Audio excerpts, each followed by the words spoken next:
का गांधी वाडा।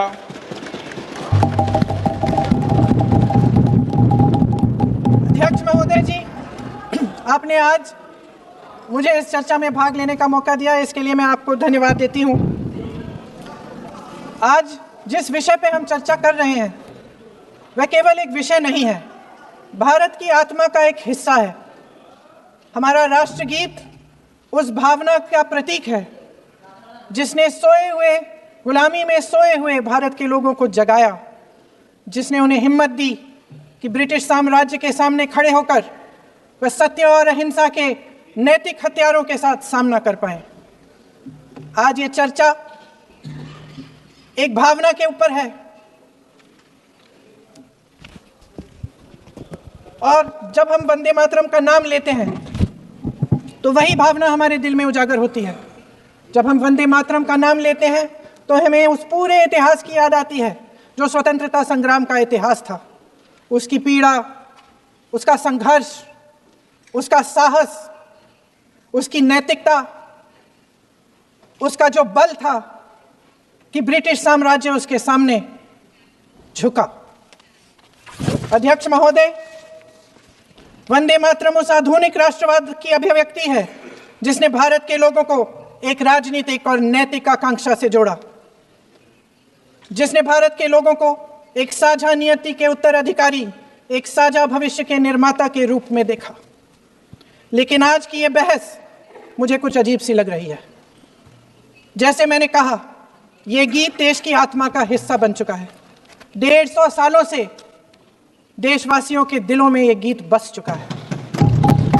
75 सालों से हमारा देश आजाद है, तो फिर आज इस बहस की क्या आवश्यकता है?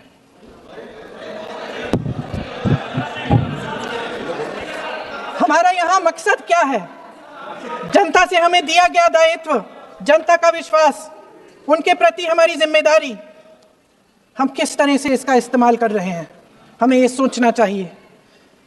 क्योंकि अब इस मोड़ पर हम इस सदन में अपने राष्ट्रगीत पर भी बहस करेंगे। आपने बहस मांगी है, आपने बहस मांगी है। आप तो इलेक्टोरल रिफॉर्म्स की बहस नहीं मांग रहे थे कि जब तक हम इस पर बहस नहीं करेंगे तब तक उस पर बहस नहीं होगी। इसकी वजह क्या है? इसकी वजह क्या है? हम आज यहाँ ये बहस क्यों कर रहे हैं? हमारा राष्ट्रगीत है, इस पर क्या बहस हो सकती है? हम ये बहस यहाँ आज 2 वजहों से कर रहे हैं। पहला कि बंगाल का चुनाव आ रहा है, हमारे प्रधानमंत्री अपनी भूमिका निभाना चाहते हैं उसमें। और दूसरी वजह ये है, ये मकसद है, पुरानी मकसद इनकी, अध्यक्ष महोदय, कि जिन्होंने स्वतंत्रता की लड़ाई लड़ी, जिन्होंने देश के लिए बड़ी बड़ी कुर्बानियां दी, उन पर सरकार नए आरोप लादने का मौका चाहती है। देश का ध्यान फिर से जनता के ज्वलंत मुद्दों से भटकाना चाहती है। यही एक मकसद है आपका मकसद है कि हम फिर से उसी अतीत में मंडराते रहें, उसी की तरफ हम देखते रहें जो हो चुका है, जो बीत चुका है, क्योंकि ये सरकार वर्तमान और भविष्य की ओर देखना ही नहीं चाहती। वे इस काबिल ही नहीं रही। सच्चाई यह है अध्यक्ष महोदय कि आज मोदी जी वह प्रधानमंत्री नहीं रहे जो एक समय में थे। सच ये है कि ये दिखने लगा है, उनका आत्मविश्वास घटने लगा है, उनकी नीतियां देश को कमजोर कर रही हैं। और मेरे सत्ता पक्ष के साथी चुप इसलिए हैं क्योंकि अंदर अंदर से वे भी इस बात से सहमत हैं। आज देश के लोग खुश नहीं हैं अध्यक्ष महोदय, परेशान हैं, तमाम समस्याओं से घिरे हुए हैं और उन समस्याओं का हल आप निकाल नहीं रहे हैं। हाँ ठीक है, उसका भी बोल लेंगे, समय आएगा तो उसका भी बोल लेंगे, बल्कि कल समय आ रहा है, चुनाव पे चर्चा होगी, उस पे भी बोलेंगे। अध्यक्ष महोदय, इनके भी अपने लोग दबी जबान में कहने लगे हैं कि सारी सत्ता को केंद्रित करने से देश का नुकसान हो रहा है। इस बीच अगर हम अतीत की बातें नहीं करेंगे तो कौन सी बातें करेंगे? ये किसी और बात के काबिल ही नहीं है, सिर्फ ध्यान भटकाना है जनता का। इसलिए आज हम वंदे मातरम पर चर्चा कर रहे हैं। वंदे मातरम देश के कण कण में जीवित है, इस पर बहस नहीं हो सकती। लेकिन चलिए, आपने बहस मांगी, आप बहस करना चाहते हैं, बहस करते हैं। आज इस चर्चा को प्रधानमंत्री जी ने शुरू किया। उन्होंने भाषण दिया और इसको कहने में कोई झिझक नहीं है कि भाषण अच्छा देते हैं, थोड़ा सा लंबा लेकिन भाषण अच्छा देते हैं। सिर्फ एक कमजोरी है, अगर आप इजाजत दें तो मैं बोलूं, एक कमजोरी है। हाँ, उसी पे बोल रहे हैं। वंदे मातरम पे बोलो आप। अब सर मैंने तारीफ कर ली, थोड़ा और विषय वंदे मातरम का है तो हम वंदे मातरम पर ही रखें, ठीक रहेगा। सर ये वंदे मातरम पे ही है। सर आपने प्रधानमंत्री जी को सुना था। सर भाषण बहुत अच्छा देते हैं लेकिन तथ्यों के मामले में कमजोर पड़ जाते हैं, बहुत कमजोर। इसमें भी एक कला होती है कि तथ्यों को किस तरह से जनता के सामने रखा जाए। मैं तो नहीं हूं, जनता की प्रतिनिधि हूं, कलाकार तो नहीं हूं। इसीलिए मैं भी सदन के सामने कुछ तथ्य रखना चाहती हूं, लेकिन सिर्फ तथ्य के रूप में रखना चाहती हूं।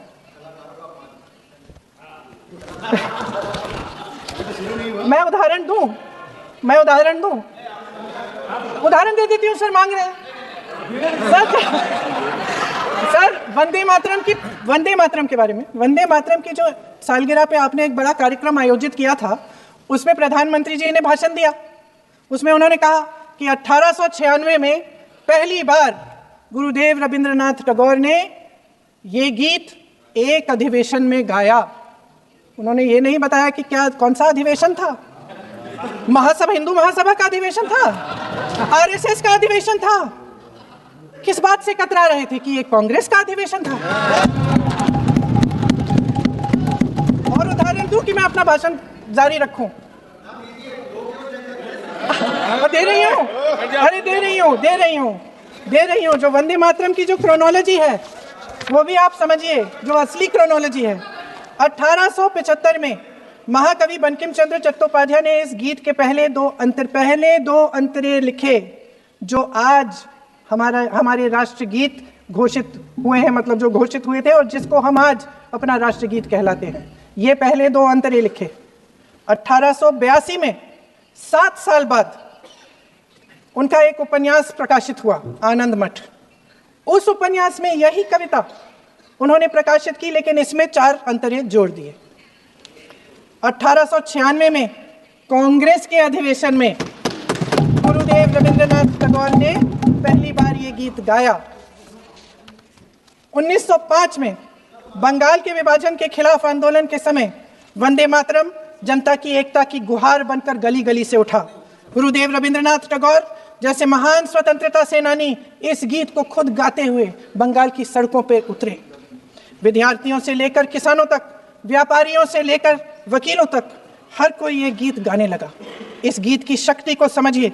ब्रिटिश साम्राज्य इसको सुनकर कांपता था और हमारे देशवासी इसको सुनकर वह मन बनाते थे, वह हिम्मत बनाते थे कि इस भयंकर साम्राज्य के खिलाफ सत्य और अहिंसा के नैतिक हथियारों को लेकर शहीद होने की तैयारी करते थे।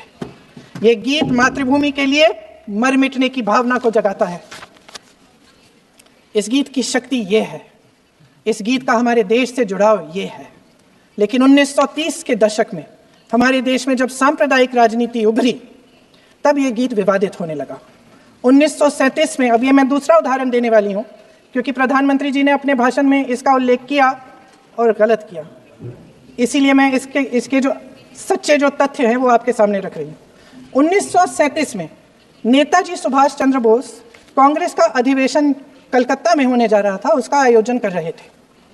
तो जो मोदी जी ने पत्र सुनाया सदन में 20 अक्टूबर का और कहा कि जवाहरलाल नेहरू जी ने नेताजी को ये चिट्ठी लिखी और ये कहा कि इस पर चर्चा होनी चाहिए, उससे पहले 3 दिन पहले नेताजी सुभाष चंद्र बोस ने पंडित जवाहरलाल नेहरू को एक चिट्ठी लिखी थी जिसका जिक्र आपके प्रधानमंत्री ने नहीं किया।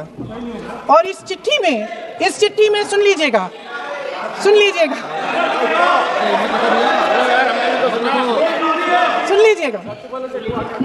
आप नेताजी के लफ्ज नहीं सुनना चाहते? बंगाल का चुनाव आ रहा है।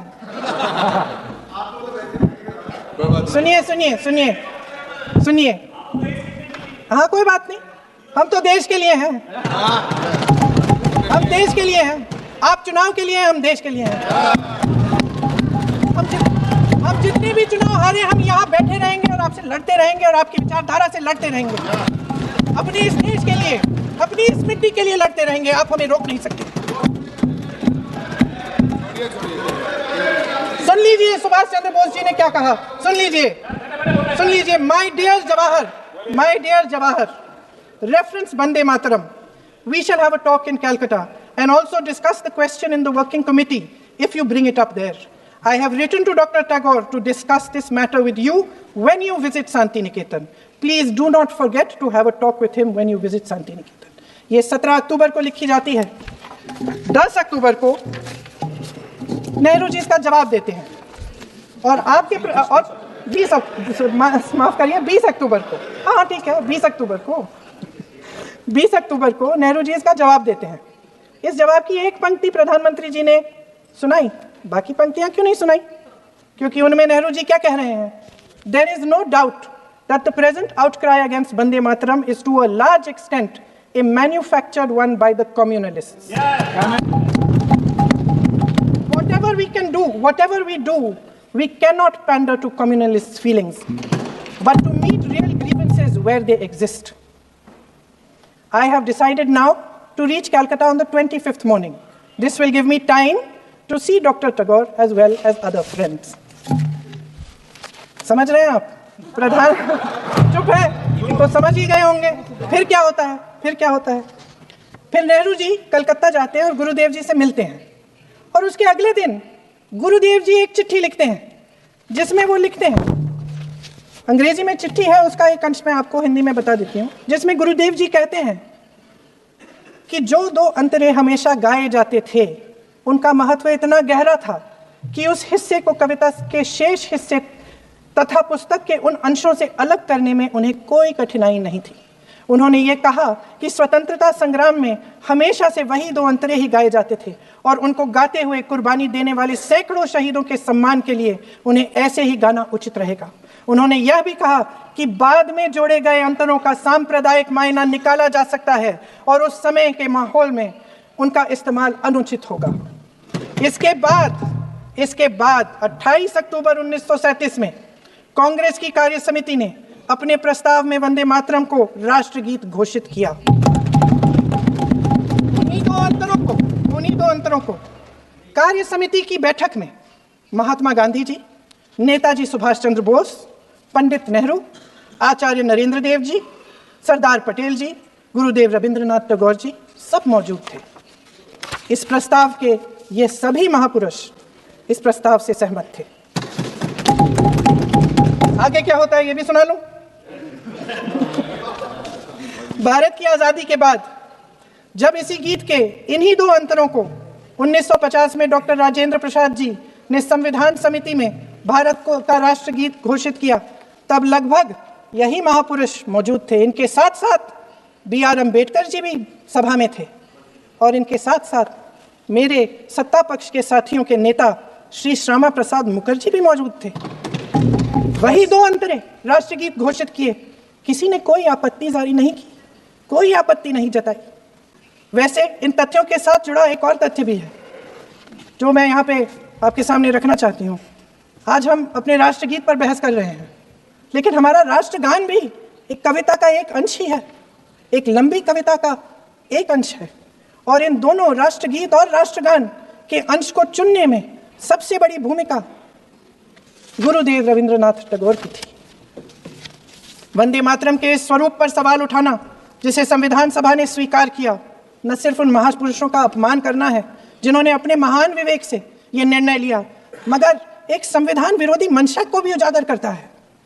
क्या सत्ता पक्ष के हमारे साथी इतने अहंकारी हो गए हैं कि अपने आप को महात्मा गांधी जी से, रविंद्रनाथ टैगोर जी से, राजेंद्र प्रसाद जी से, बाबा साहब अम्बेडकर जी से, मौलाना आजाद जी से, सरदार पटेल जी से, सुभाष चंद्र बोस जी से बड़ा समझने लग गए हैं? मोदी जी का अपने भाषण में ये कहना कि राष्ट्रगीत को एक विभाजनकारी सोच द्वारा काटा गया, उन सब महापुरुषों का अपमान है जिन्होंने अपना पूरा जीवन इस देश की आजादी की लड़ाई में झोंक दिया। वंदे मातरम को विभाजित करने का आरोप लगाकर आप पूरी संविधान सभा पर आरोप लगा रहे हैं, उसके हर एक नेता को दोषी ठहरा रहे हैं। ये हमारी संविधान सभा और हमारे संविधान का खुला वार है। और जहां तक जवाहरलाल नेहरू जी की बात है, जितनी देर हमारे प्रधानमंत्री देश के प्रधानमंत्री रहे हैं, 12 साल हो गए हैं, लगभग उतने ही सालों के लिए जवाहरलाल नेहरू जी जेल में रहे। किस लिए? इस देश की आज़ादी के लिए। उसके बाद 17 साल के लिए प्रधानमंत्री रहे। आप बड़ी आलोचना करते हैं इनकी, लेकिन अगर इन्होंने इसरो नहीं बनाया होता तो आज आपका मंगलयान नहीं होता। अगर DRDO नहीं बनाया होता तो तेजस नहीं बनता। अगर IIT और IIM नहीं बनाए होते तो हम आज IT में आगे नहीं होते। अगर एम्स नहीं बनाया होता तो हम कोरोना की जब बड़ी चुनौती का सामना कैसे करते? हाँ, वही बना रहे हैं, नहीं बना कुछ भी। इसका मतलब है इस मुद्दे का जवाब नहीं है आपके पास। अगर इन्होंने BHEL, गेल, सेल, भाखड़ा नंगल ये सब नहीं बनाया होता जो आप सब बेच रहे हैं, तो ये विकसित भारत कैसे बनता? पंडित जवाहरलाल नेहरू इस देश के लिए जिए। सुन लीजिए, पंडित जवाहरलाल नेहरू इस देश के लिए जिए और देश की सेवा करते करते उन्होंने दम तोड़ा। फिर भी सुन लीजिए, मेरी एक सलाह ले लीजिए। सर, मैं आपके माध्यम से सलाह दे रहे हैं। छोड़ना नहीं। सर, मैं आपके माध्यम से एक सलाह दे देती हूँ। हमारे प्रधानमंत्री महोदय 12 सालों से इस सदन में हैं, मैं मात्र 12 महीनों से हूँ। फिर भी छोटी सी सलाह है। उन्होंने अभी हाल ही में चुनाव था, कुछ महीनों पहले उन्होंने एक सूची निकाली थी कि विपक्षी दलों ने और विपक्ष के नेताओं ने कितने अपमान किए हैं इनके, और उसमें शायद 90-99 ऐसे उन्होंने अपमानों की सूची बनाई थी। तो मैं उनको एक छोटी सलाह देना चाहती हूँ कि नेहरू जी से जितनी भी शिकायतें हैं, जितनी भी गलतियाँ उन्होंने की आपके जहन में, जितनी भी गालियाँ देनी है, जितना भी अपमान करना है, उसकी भी एक सूची बना दीजिए। नहीं, बात खत्म नहीं है। 999 अपमान, 9,999 अपमान, सूची बना दीजिए। और फिर हम एक समय निर्धारित करते हैं। जैसे हमने 10 घंटे आज वंदे मातरम पर हमने बहस किया है ना, उस तरह से हम अध्यक्ष महोदय जी से पूछेंगे, एक समय निर्धारित करेंगे, 10 घंटे, 20 घंटे, 40 घंटे, जितने घंटों में आपकी ये शिकायत पूरी हो जाए, माननीय सदस्य, आप शांत हो जाएं और हम बहस कर लेंगे। लेकिन इस सदन का कीमती समय, जिसके लिए हमें यहाँ पे जनता ने भेजा है, जैसे हमें जनता की समस्याओं को हल करने के लिए चर्चा करनी चाहिए, इस्तेमाल करना चाहिए, उसको इसी के लिए इस्तेमाल करिए। उसके बाद जैसे अंग्रेजी में कहते हैं कि once and for all let's close the chapter, close कर लीजिए। देश सुन लेगा क्या क्या शिकायतें हैं, किसने क्या किया, इंदिरा जी ने क्या किया, राजीव जी ने क्या किया, परिवारवाद क्या होता है, नेहरू जी ने कौन सी गलतियां की, सुना लीजिए, फिर खत्म। उसके बाद बेरोजगारी, महंगाई, महिलाओं की समस्याएं, जो पीएमओ में हो रहा है उसकी बातें, उसकी चर्चा, जो बैटिंग ऐप के बारे में हो रहा है पीएमओ के अंदर, आप सदस्य प्लीज, जो एप्स्टीन फाइलों में आपके मंत्री महोदय के नाम निकल आए हैं, उसकी चर्चा करेंगे। आप वंदे मातरम में बोले, आप इधर तो डाइवर्ट मत हो।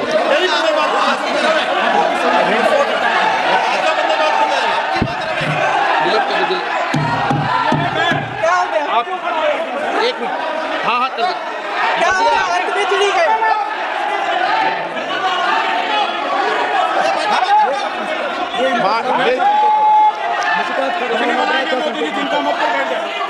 माननीय सदस्य, एक मिनट, माननीय सदस्य, आप वंदे मातरम पर सार्थक चर्चा करें। ठीक सर, इधर डाइवर्ट यही थी सर, संक्षिप्त में बात यही थी, कोई डाइवर्ट नहीं होना चाहिए अपन बातें करते रहते को। हैं। माननीय सदस्य, नहीं, आप बिना तथ्यों के कोई बात नहीं करें।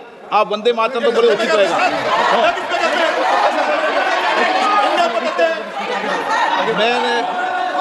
प्लीज अध्यक्ष महोदय, मैं आपकी बात मानती हूँ, लेकिन बिना तथ्य के बहुत सालों के लिए ये हम पर आरोप डाल रहे हैं। हम चुपचाप सुनते हैं, इनको भी थोड़ी सी संतुलन होनी चाहिए, सुनने की थोड़ी सी हिम्मत होनी चाहिए। राजनीति है, हम बोलेंगे, आप वंदे मातरम बोलें। वंदे मातरम सर। महोदय, आज की ये बहस सिर्फ ध्यान भटकाने के लिए की जा रही है, क्योंकि ये सरकार इस देश के वर्तमान की असलियत छिपाना चाहती है। आज देश का युवा कितना परेशान है, कितनी मुश्किल में है, पेपर लीक होते रहते हैं, बेरोजगारी है, महंगाई इतनी बढ़ चुकी है, इसकी चर्चा हम सदन में क्यों नहीं कर रहे हैं? आरक्षण के साथ जो हो रहा खिलवाड़ है उसकी चर्चा हम यहाँ क्यों नहीं कर रहे हैं? महिलाओं की बात होगी, बड़े बड़े ऐलान होंगे, मगर उनकी परिस्थितियों को सुधारने के लिए कोई ठोस कदम यहाँ क्यों नहीं उठाया जा रहा है? इन्हीं दरवाजों के बाहर खड़े होकर पत्रकार तरह आपने कहा कि आरोप मत लगाइए बगैर तथ्य के, तो मैं बोलूं कि नहीं बोलूं? नहीं, बिल्कुल नहीं। नो, आप उधर की बात मत बोलो। आप जल्दी से बोल लेते हो, सदन में जो कुछ भी बोले हैं वो तथ्यों से बोले। आपको हर चीज ऑथेंटिक करनी पड़ेगी, इसलिए आप तथ्यों से बोले। अच्छा सर, बड़े बड़े शहरों में प्रदूषण है, लेकिन हम इस सदन में बैठकर सिर्फ छोटी छोटी बातें करेंगे। जी, जो अतीत की बातें हैं ना, जो बार बार आप चाहते हैं कि हम पीछे देखें, लेकिन हम आगे भविष्य की बात, वर्तमान की बात, जो असली समस्याएं हैं उनकी बात न करें, ये छोटी बात होती है। आप में हिम्मत है तो भविष्य की बात करिए, हिम्मत है तो बात करिए कि बेरोजगारी क्यों है, कि पेपर लीक क्यों होते हैं। आप चेयर को एड्रेस करें। आपको अच्छा, खत्म कर लेती हूँ, खत्म कर लेती हूँ। अध्यक्ष महोदय जी, सच्चाई ये है कि इनका शासन दमन का शासन है। इनकी राजनीति दिखावे की राजनीति है, इवेंट मैनेजमेंट की राजनीति है, चुनाव से चुनाव तक राजनीति है, तरह तरह के ध्यान भटकाने वाले मुद्दों की राजनीति है। वंदे मातरम इस देश की उन्हीं उम्मीदों की गुहार है जिन्हें आपका शासन हर रोज ठुकरा रहा है। आज भी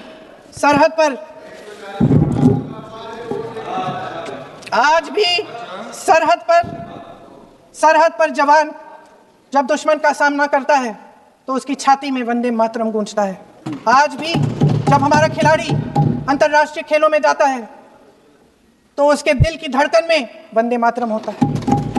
आज भी इस देश के करोड़ों देशवासी जब अपने राष्ट्र ध्वज को फहराते हुए देखते हैं तो उनकी जबान पर वंदे मातरम, वंदे मातरम, वंदे मातरम आता है।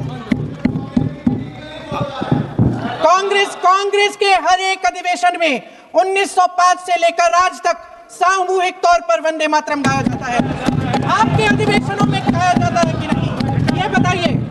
ये बताइए। अपने देश की आत्मा के इस महामंत्र को विवादित करके आप एक बहुत बड़ा पाप कर रहे हैं। इस पाप में कांग्रेस पार्टी शामिल नहीं होगी। ये राष्ट्रगीत वंदे मातरम हमेशा से हमें प्यारा है, हमेशा से हमारे लिए पवित्र रहा है और हमेशा के लिए हमारे लिए पवित्र रहेगा। धन्यवाद।